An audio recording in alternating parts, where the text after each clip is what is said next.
Tatanungin ka lang namin sa news, interviewin ka lang namin about the weather lang. Victor? Mervin. Yan, Okay. interview yan. Oo, mamaya. Sila muna tapos ikaw susunod, ha? Oo, pagkatapos. Dahil sa patuloy na pag... Mamaya, miss, mag-shoot na kami.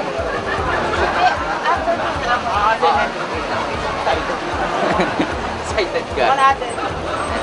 Dahil sa patuloy na pagulan at pagbaha dito sa ating bansang Pilipinas, marami po ang nagtatanong ngayon. Kayo po bilang estudyante, dapat po ba ideklara na walang pasok dahil ilang araw na po ang patuloy na pag-ulan? Siyempre. Walang pasok kasi. Please, wait lang. Wait lang. Wait lang, oo, di ba? Ngayon po, sa tingin niyo po ba dapat ideklara na may pasok o wala? Lalo na dito sa Maynila. Siyempre kailangan.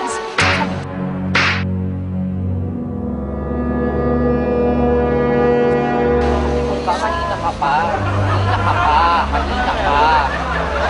Kanina pa eh. Gusto ko nang matapos to eh. Sorry. Okay. Doon na tayo sa sagot Dahil sa malakas na ulan, sa tingin mo ba dapat nang ideklarang may pasok o wala? Siyempre kailangan.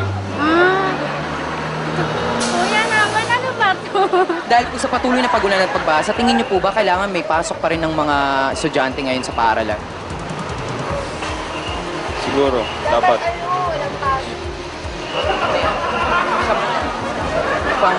Dapat na bang ideklara na walang pasok o kailangan pumasok pa rin ng mga estudyante? Di pa naman gaano Di pa naman gaano Kanina ka pa.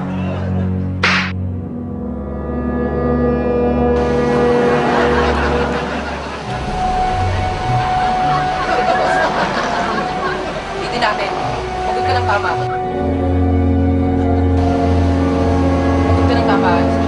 Sa tingin mo, kailangan may pasok na? Tingin ko.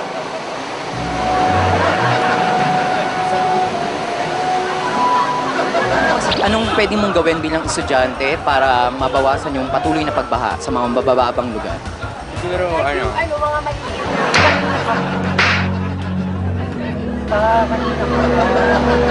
O sa tingin mo ba dapat ideklara ng walang pasok o meron?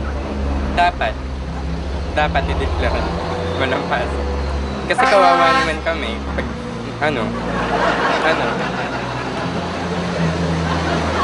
Dapat na po bang ideklarang may walang pasok o meron pa rin? Dapat po talaga wala ng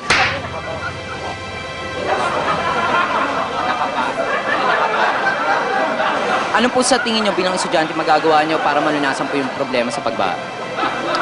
Siguro yung mga...